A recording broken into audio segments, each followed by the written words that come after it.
Well, good morning. Pastor Greg here, Faith Lutheran Church, Harvey, North Dakota, coming to you with my Wednesday check-in and short devotional. Glad that you're here joining me. I thank you for taking the time to spend a moment or two as I ponder on things of the church. Take a look at one of the lessons for the day, for the Sunday coming up. So, again, glad to have you.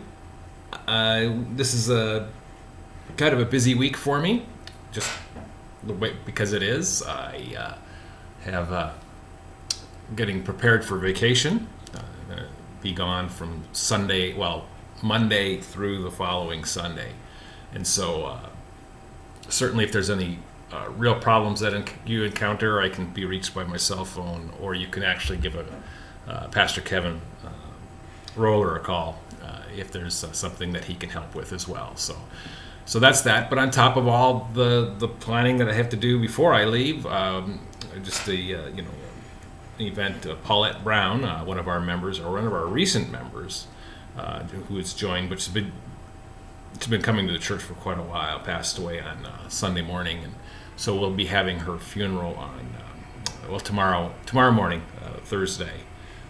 Today is the 18th of August. 18th of August. Oh, where did the summer go, right?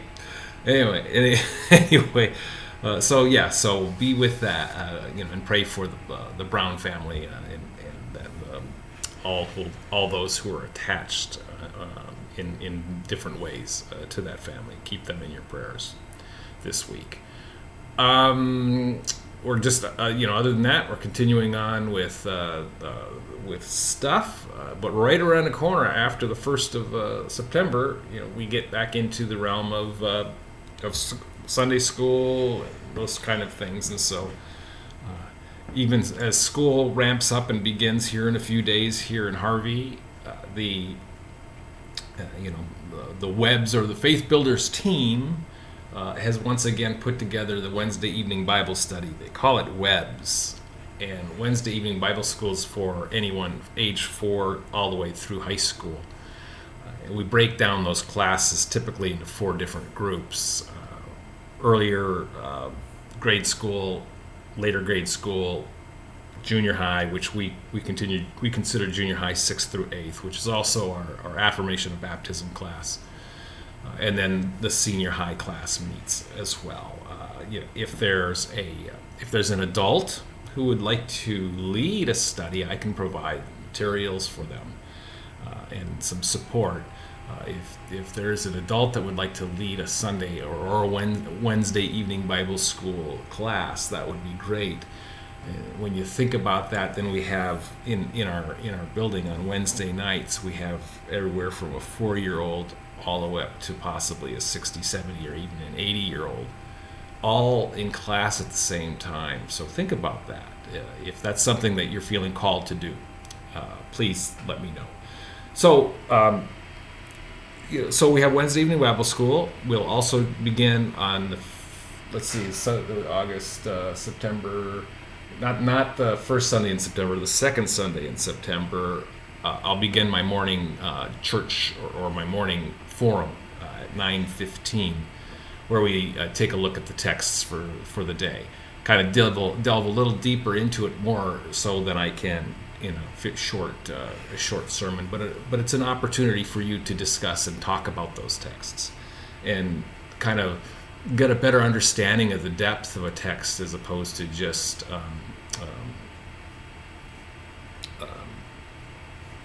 I've lost my train of thought. Anyway, deeper into the text, a better understanding than just that superficial text. So I want to jump back because I see in my notes I should have said this before. So on Wednesday evenings, we offer a meal for the kids. And we would offer it to any parent who would want to stay for the meal too. So we offer a meal at 6:00 this year. This is a change from last year. The meal's at 6, and then at 6:30 we're going to offer worship on Wednesday evenings. Now this isn't just worship for the kids. This is worship for anybody who wishes to come. If you're not going to make it on Sunday, you want an opportunity to worship, it's about a half an hour, 25 minutes to half an hour. So yeah, join us for that. And then class time will be from 7 to 8, just so that we have that all set forth. The men's group will begin to meet again next week. We're not going to meet or next month. We're not going to meet this month. Thursday morning is the funeral, and I think we just need to just pass over this month because of it. So that's that. Those are kind of the educational opportunities. I know the women meet on the Wednesday. They're meeting today, so it's the third Wednesday at lunch or at 1:30ish or so for Bible study, and they follow a particular study plan. And so you're welcome to join them on that. So there's plenty of opportunity really for us to delve a little deeper into the text, get a little bit better understanding of our relationship with the Lord. So those are the big things.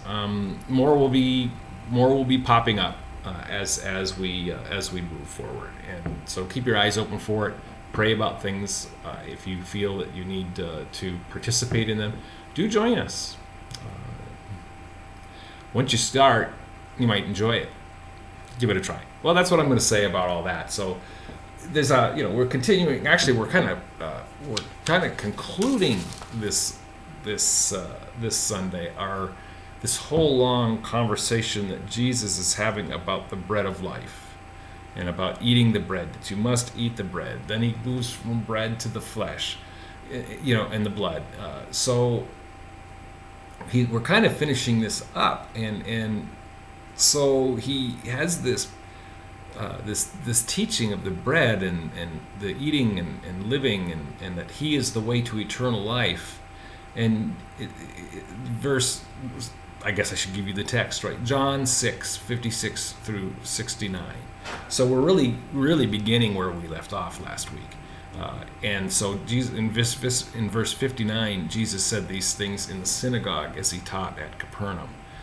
And it's verse 60 really where I want to start, because it says, when many of his disciples heard it, and that it is this whole conversation about what it means to eat the bread of life. Not the manna that they ate in the past, but the bread of life that gives and offers them everlasting life through Jesus. When many of his disciples heard it, they said, "This is a hard saying. Who can listen to it?" Difficulty, because it's different than what they're used to hearing. It's different. It's a change, and we struggle with change even here today, thousands of years later. So Jesus continues. He says, "Well," and he just talks a little bit more about this. And I love the next verse says that now the disciples are grumbling. So the Jews were grumbling earlier, and then bickering about it, and now the disciples are grumbling. And Jesus says it's the Spirit that gives you life, and that's why he's here. But verse 66, so we go from verse 60 where they say, "This is a hard saying. Who can listen to it?" And when we jump to 66, it says, "After this, many of his disciples turned back and no longer walked with him being Jesus." What we have going on here is lack of faith, confusion, lack of trust, lots of things that cause people to leave the teaching of Jesus. They liked his healings and they liked his food that he was giving them, but when it comes down to literally abiding in Jesus by eating his bread, eating his wine, that's too much for them. That's too difficult for them. So they leave.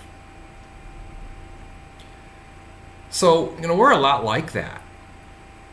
We all know people that this is too hard to follow what the Lord is asking us to do. This is too hard, right? I tried helping. I tried, being a volunteer at the church doing one thing. But it became too hard. And so I'm going to just stop doing it. And that's basically what they did. But Jesus asks his 12, those 12 that he called, his first disciples that have been with him all this time, and they've seen all of these things, and he says to them, do you want to go away as well? And I can just picture them with these dumbfounded looks on their face, trying to figure out what the right answer is. Right? We've all been there.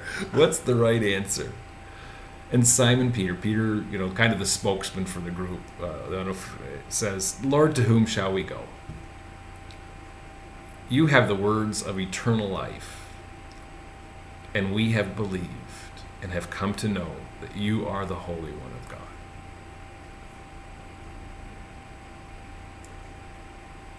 The teaching is difficult, teacher, but we know the benefit of what you're offering. Or we think we understand the benefit of what you're offering. And so that's what he does. And that's what they say. And so these 12, of course, now there's this little bit about Judas in here, but I'm jumping over that because I really want to just get to this idea of Jesus is calling you in many different ways, and he's demanding that you do something. You need to eat of his body and drink of his blood. And that's done in many different ways, and I'm not covering those things. But the choice is here. I'm giving it to you. I'm offering it to you. All you have to do is grab a hold of it. Some will, and some won't. Anyway, that's what I have to say. That's really where I am. I'm early on in my much earlier than usually I am, or much later than I am than usual at this time on Wednesday, because I've been working through some funeral texts and some other things that I'm trying to get done before I leave on Monday, and so that's where I am. I hope you find it beneficial to you in this little quick short devotion. All right, prayers. Well, certainly pray for Paulette Brown's family, all of those who are connected to it. I don't want to start naming the names because, well, pray for them. Pray for continued rain. Pray for farmers. Pray for everyone on your prayer list, and then pick somebody and pray for them. One person. Just takes 10 minutes, 15 minutes, 2 minutes, however much time you give it. So, blessings and peace to you this day. Again, thank you for spending a few minutes with me. I always do appreciate it, and I hope that you are blessed with this message. And have a wonderful week, and do, as always, as I say, to do take care.